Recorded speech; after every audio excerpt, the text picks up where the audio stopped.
reviewing everyone else's. Yep, I'm good. You good? You good? We're good. All right, thank you. Good morning. I appreciate everybody being here today. My name is Ryan Mears, and I'm your Marion County prosecutor. It's important to note that the allegations that we've just provided to everybody are just allegations, and that the person is only accused of a crime and they are innocent until proven guilty, and they are presumed innocent. I appreciate everybody coming out today. I did want to provide a quick and brief update on the status of this case involving a quadruple murder that occurred this weekend. Today, the Marion County Prosecutor's Office is announcing that we are filing 4 charges of murder against the defendant in this cause: 1 count of attempt murder, a count of robbery, a count of auto theft, and a count of carrying a handgun without a license. The incident that occurred, as has been widely reported, was over finances. There was a very spirited discussion about stimulus money and about some of the financial issues that this particular couple was going through. And as a result of that conversation, the person who's accused of these crimes, Mr. Halfacre, actually left the residence. He comes back. When he comes back to the residence, he is armed with a firearm. During the course of this argument, the argument continued over the stimulus money. There's an allegation that he then began to actually remove money from our victim's purse, and during the course of this, an altercation occurred which resulted in multiple people being shot. Janitrius Moore is the surviving victim in this case. She was able to provide a first-hand account of what took place inside of that residence. We were very fortunate that she was able to escape and survive what occurred. There was a 911 call placed at 8:18 that night. Officers were dispatched to the scene.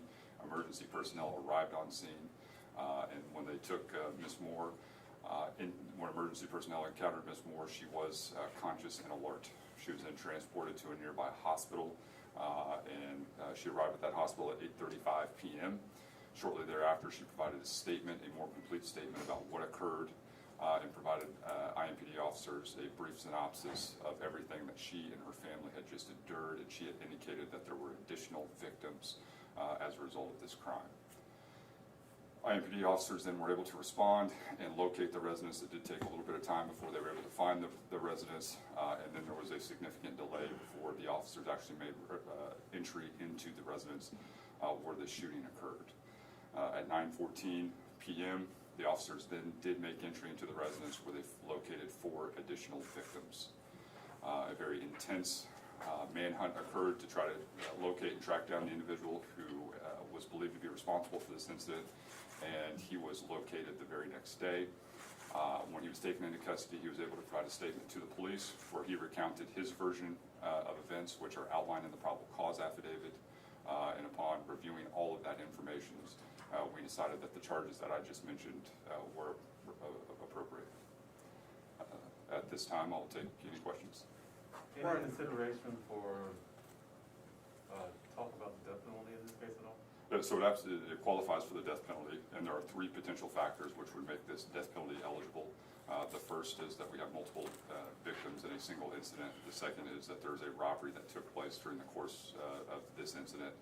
And the third and final factor is that there's a child who lost their life as a result of this. In this particular case, the child was 7 years of age. As always, the most important thing is making sure that you have that conversation with the victim and the victim's family to make sure that they understand the procedural process that's involved in a death penalty case, and also get their thoughts and feelings on that. As you can imagine, they're not in a position to have that discussion. They're still trying to process what has occurred, deal with their own personal grief and loss. And I told them, we are on your timeline. When you're comfortable having that conversation and discussion, we're more than happy to have that conversation with you. But I want to make sure they're in a position, and I want to make sure they're ready. So the death penalty could be a possibility? Yes, because of this particular situation, the death penalty is statutory. This type of case is statutorily eligible for a death penalty filing. As a prosecutor, how does Ryan Mears feel about that? Well, it breaks your heart. I think the toughest thing for me is I have a 4- and a 6-year-old at home, and I think about a 7-year-old losing their life, and I think everybody asks the same question about the 7-year-old. Why? She didn't have anything to do with the stimulus check. She didn't have anything to do with the money, and she lost her life. And if that doesn't break your heart, I don't know what will. And I think about all the kids who are in that class with this young child, and they've lost a classmate. And I can't even imagine the amount of grief that that family is going through, that the kids in her class are going through. And the adults in this case and the adults in this situation, they don't have good answers for what happened either. And so I just think about what everybody is going through and just the enormous human cost and human toll in this case. It's not just the people who lost lives, it's not just the family, it's this neighborhood, it's these schools, it's this entire community for a very senseless act of violence. And it's not only frustrating, but how many young people do we have to see lose their life? It's just incredibly difficult to have to process that scene, to look at those photographs and see what those people had to go through. This is a really tough one. Brian, what does it tell you that the fact that the last month or so we had like basically 2 mass murders here in the city of Indianapolis and almost like 10 people killed out of the 52 murders so far? Well, and they're all family related, and there's a very close connection between people involved, and I think it underscores the greater problem, the greater issue of domestic violence in our community that's exacerbated right now because people are more isolated, people are spending more time together, but what is a constant disagreement that many people have? It's over money, and there's a lot of people who are in tight situations right now financially, and those conversations about money only exacerbate those tensions.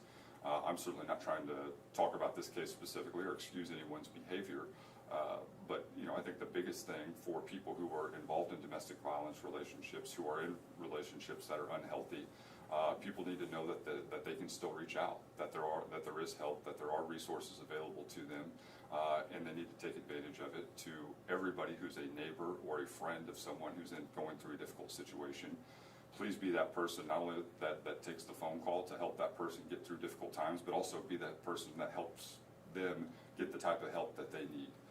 There are resources that are out there. Let's try to take advantage of those resources because this all goes back to domestic violence situations and people resorting to violence to resolve the domestic disputes. And it's not only this case. The same night that this happened, we had another domestic homicide that occurred that we also filed charges on today. And so it's all of us collectively in the community need to make sure that we're taking steps to help people address those issues. Can we get a confirmation today if you believe that you'll be filing death penalty for either this case or the case of Adams Street for either of those suspects? Well, the Adams Street, I cannot file the death penalty because the individual in that case is not of age. So that's not a possibility. In this case, again, it's a conversation with the family, and when the family's ready to have that conversation, we'll talk.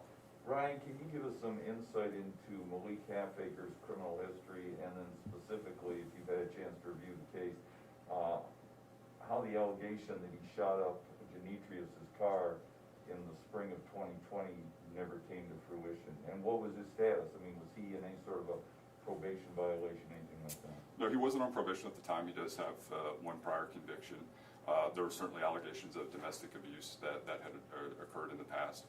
And, I think it kind of underscores what we just talked about in the conversation that we just had about the importance of encouraging people to reach out and to take advantage of the resources that are there, and encouraging people to come forward with information about what occurred. But as you looked at his criminal history, and of course I looked at, and there's a lot of people that have a worse, more recent criminal history than he did. But is there anything you saw in his criminal history, or the fact that he probably didn't attend his anger management meetings, that kind of led to this point? Look, we can't predict the future, and I'm not exactly sure where you're going with that question.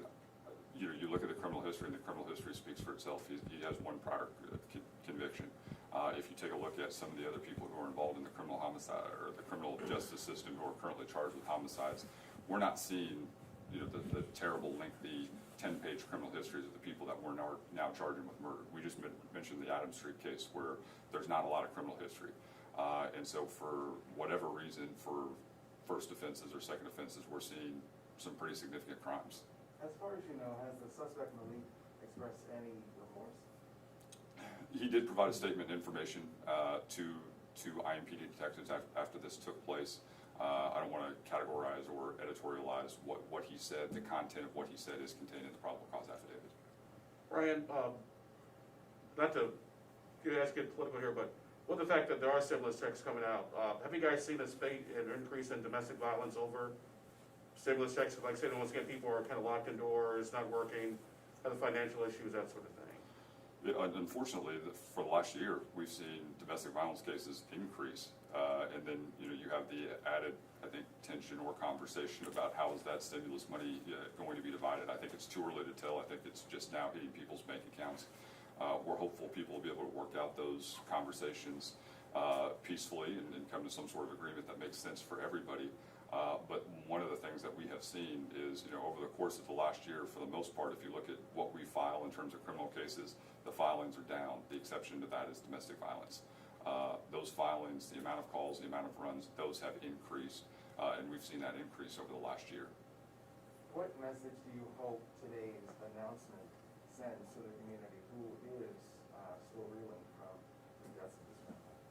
Well, obviously, the community is devastated, and everybody's incredibly devastated by what took place. But I think the follow-up to that is, I have the benefit of, I've had the opportunity to speak to the victim a couple of times on this case.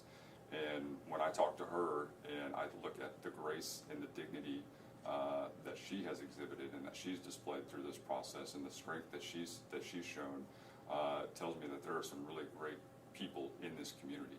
And so, I've learned a lot just over the last 2 days in talking with her. And so, this is a terrible, terrible case. But we, number one, are going to be in a position to hopefully hold the person who committed these acts accountable.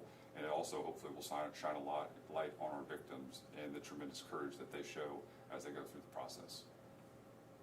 Ryan, in reading the probable cause, talking to the investigators, looking through the chronology of how things A, B, C, D, all the way through this, and you spoke about the disturbing fact that a 7-year-old lost her life.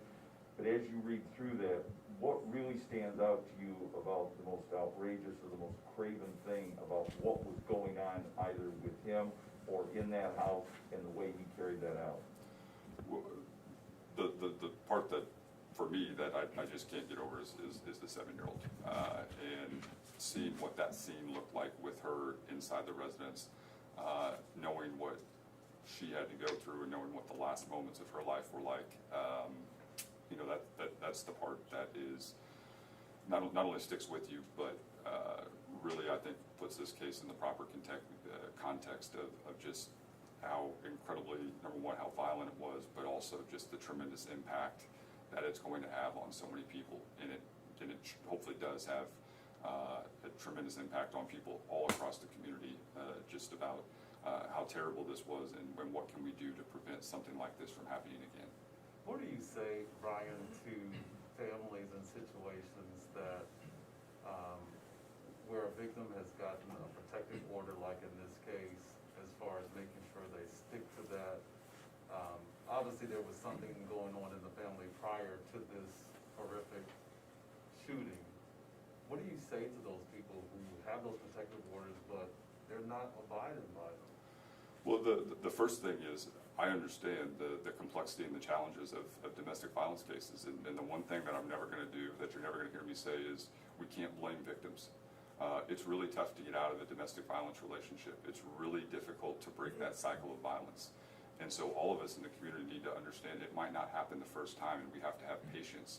And we have to continue to offer the support to those individuals. And when they feel that they're in a position to break free, we need to make sure that they have the resources to do that. I think the one thing we can do a better job, though, is let them know that they're not alone and that there are resources to help them. But I think the big thing is, if there's a protective order, just understand the mere contact is breaking the law. The mere conversation, the mere presence is a crime when there's a protective order in place. And so even if the person who's involved in the relationship doesn't necessarily want to call the police at that point, if you know there's a protective order, if you're a friend, if you're a neighbor, and you know there's contact in person in particular, immediately call the police, because it is a crime. Okay. One thing I did just want to add, I did have a chance to talk to the family.